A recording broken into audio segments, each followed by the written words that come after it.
विद्यार्थी मित्रांनो, सह्याद्री ट्युटोरियल्समध्ये तुमचं स्वागत आहे. याच्या अगोदर पार्ट 1 आपण अपलोड केलाय. ओके, मॅट्रिक्सचे आयएमपी क्वेश्चन्स मी तुम्हाला दिलेले आहेत. या व्हिडिओमध्ये मी काय करतोय, की सगळेच थेरम कुठले आहेत तुम्हाला देतोय मी. आणि त्यानंतर आपण काय करूया माहितीये का, एखादा बोर्डचा पेपर बघूया. आणि नक्की किती मार्काचे प्रश्न येतायत बघूया तरी आपण. बघा आता लक्ष द्या. मी तुम्हाला सांगतो हे जे मॅथ्स पार्ट 2 आहे ना, त्यातले जे पहिले 3 थेरम आहेत ना, इथं तुम्हाला ओके थांबा.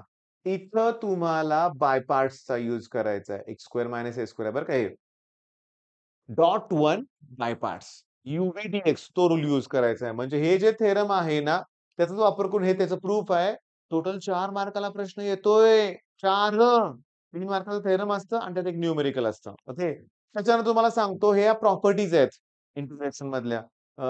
0 to a f of x dx equals to 0 to a f of a minus x dx. A to b असेल तर a plus b minus x. यूबीडीएक्स मायनस ए असेल तर इव्हन आणि ऑड फंक्शन आहे. आणि अजून एक राहिलंय रे. 0 to twice f of a dx equals to 0 to a f of x plus f of twice a minus x dx. ते पण आहे बरं का. ती एक प्रॉपर्टी यात ऍड करा म्हणजे ज्यात 0 टू ट्वाइस ए सगळ्याच प्रॉपर्टी 5, 6, 7, 8 नंबरनं पुस्तकात दिलेल्या आहेत. ओके. हे पण एक इंटिग्रेशनचा थेरम आहे. इथपर्यंत दिलं लक्षात घ्या. एक्स जर phi of function of t असेल तर f of x dx equals to f of phi of t into phi dash त्याचं डेरिव्हेटिव्ह आहे पुढं. ओके. तर हे डेरिव्हेटिव्हचे 3 थेरम आहे. डीवाय बाय डीएक्स हे पॅरामेट्रिक इक्वेशन आहे. हे चेन रूल आहे. आणि dy by dx equals to 1 upon dx by dy. Okay. Tan theta pair of straight line. त्याच्यानंतर homogeneous equation in degree 2 passing through origin. Pair of straight line मधले हे 2 theorem आहेत. Most important. Sine rule, cosine rule. Okay. Trigo functions आणि vector मधले theorem. Okay. आता काय करूया माहितीये का, की याच्यानंतर ओके मार्च 2022 चा पहिल्यांदा पेपर बघूया आपण. कोणता म्हणलं मी? मार्च 2022. आणि ह्याच्यातलं काय काय आलं होतं ते फक्त नोट डाउन करून ठेवूया. बघा. dy बाय dt हे थेरम. सेक्शन डी मध्ये आलाय. 4 मार्काचा प्रश्न आहे. त्याच्यानंतर तुम्हाला सांगू का लक्षात घ्या. इथं वेक्टर मधला थेरम आहे 4 मार्काला. 4 आणि 4 8 मार्क झाले लक्षात घ्या इथंच. त्याच्यानंतर मी तुम्हाला सांगू का आणखीन बघा डेरिव्हेटिव्ह थेरम फिक्स झालं. त्याच्यानंतर कुठलं सांगतो वेक्टर मधलं थेरम पण आलेलं आहे. अरे यूव्हीडीएक्स आहे ना इथं. हे पण 4 मार्काला आले. अरे 12 मार्क इथंच झाले रे. 12 मार्क. ओके.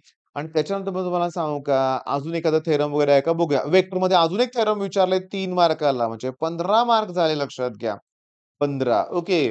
आता काय करूया आपण सप्टेंबर 2021 चा पेपर बघूया बरं का. सप्टेंबर 20 ओके मॅडम जुलैचा पेपर आहे. तो अगोदर बघूया आपण. सेक्शन डी कडे जाऊया. पहिलंच हे आहे 4 मार्काला आहे. डॉट 1 बाय पार्ट्स वापरायचं आहे तुम्हाला. त्याच्यानंतर तुम्हाला सांगू का ओके. वेक्टर मधलं थेरम आहे 4 मार्काला. 4 आणि 4 8 झाले. डेरिव्हेटिव्ह मधलं हे थेरम विचारलंय. ओके. म्हणजे 12 मार्क झाले. अजून कुठलं आहे का? सेक्शन सी मध्ये बघतोय मी. Volume of the okay. Cosine rule. Cosine rule 3 मार्काला विचारलंय. ओके. म्हणजे जवळ-जवळ 15 मार्क झाले. 15 मार्क तर फिक्सच आहेत रे. 15 मार्क फिक्स आहेत. आपल्याला अजून एक पेपर आहे माझ्याकडे बरं का. तो सुद्धा बघूया आपण. ओके. सप्टेंबर 2021 चा. ओके. ऑक्टोबर 2021 चा 21 पेज नंबर. म्हणजे तुम्हाला सांगू का हेच प्रश्न येणार आहेत. सप्टेंबर. इंडेक्समध्ये ऑक्टोबर लिहिलंय. यूव्हीडीएक्स. ओके. डी-वाय बाय डी हे थेरम आलाय 4 मार्काला. यूव्हीडीएक्स आलाय 4 मार्काला. साइन रूल 4 मार्काला आलाय. ओके. इथेच 12 मार्क झाले. टेलरच थेरम 3 मार्काला आले. झाले की 15 मार्क. सांगू का शांतपणे शोधल्यानंतर वेक्टरचं थेरम दिसेल. दिसेल. जाऊ द्या आलं नाही थेरम तर न्यूमेरिकल येतंय. तर थांबा. मी तुम्हाला सांगतोय काय ते बघा. म्हणजे 16 म्हणजे थेरम्स भरपूर आहेत. वेक्टरचे खूप थेरम आहेत.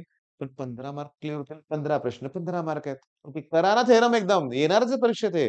पण सगळ्यात महत्वाचं थेरम आल्यानंतर त्यावर बेस्ड न्यूमेरिकल जमतात हो. काय सांगतो. ट्रुथ टेबल 100% गॅरंटेड क्वेश्चन आहे. त्याच्यानंतर एल-पी-पी 100% गॅरंटेड क्वेश्चन आहे.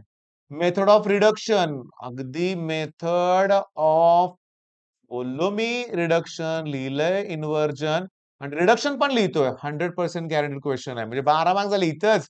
Expected value variance N-P, N-P-Q guaranteed question आहे. गॅरंटेड क्वेश्चन आहे. तुम्हाला सांगतो हे गॅरंटेड क्वेश्चन जवळ-जवळ 4 4 8 12 15 मार्काचे जवळ-जवळ गॅरंटी 15-15 30 मार्क झाले रे इथं गॅरंटेड क्वेशन्स आहेत लक्षात घ्या. ओके. बरं त्याच्यानंतर तुम्हाला सांगू का अजून खूप आहेत रे. प्रोबॅबिलिटी डिस्ट्रिब्युशन, बायनॉमियल डिस्ट्रिब्युशन मध्ये खूप सोपे क्वेशन्स आहेत रे. के ची व्हॅल्यू काढा, फाइंड आउट करा. सगळ्यांना जमण्यासारखे प्रश्न आहेत. त्यामुळे तुम्ही काय करा, आता सकाळचं मॅट्रिक्स तुम्ही संपलं असेल, त्यामुळे हे क्वेशन्स तुम्हाला येणारच. मेथड ऑफ इन्व्हर्जन रिडक्शन, पण त्यात अडजॉइंट मेथड आहे. रो ट्रान्सफॉर्मेशन, कॉलम ट्रान्सफॉर्मेशन आहेत. करा. ॲडजॉइंट म्हणलं की को-फॅक्टर ऑफ मॅट्रिक्स विचारतील तुम्हाला. कसं आहे बघा, मॅट्रिक्स म्हणलं की शॉर्टकट्स सी-ई-टीला, बोर्डला नाही. ओके. मग हे करायला वेळ लागणार आहे. आजचा दिवस जाऊ दे ह्याच्यात. 4-5 तास पुढचा अभ्यास करा, पण हे अगोदर फिनिश करा. टेन्शन दूर होईल. मॅट्रिक्स लॉजिक थेरम नाही आहेत, पण 14 मार्क आहेत. थेरम 15 मार्काला येत आहेत. 30 मार्क झाले लक्षात घ्या. Probability distribution, binomial distribution theorem नाही आहेत. सोपे क्वेशन्स आहेत. टॉपिकचं वेटेज किती जबरदस्त आहे. ओके. तर मॅथ्सला घाबरू नका. पण मॅथ्सला घाबरायचं नाही. पण हे थेरम अगोदर at any कॉस्ट केलं पाहिजे. चांगलं थेरम करा. All the best.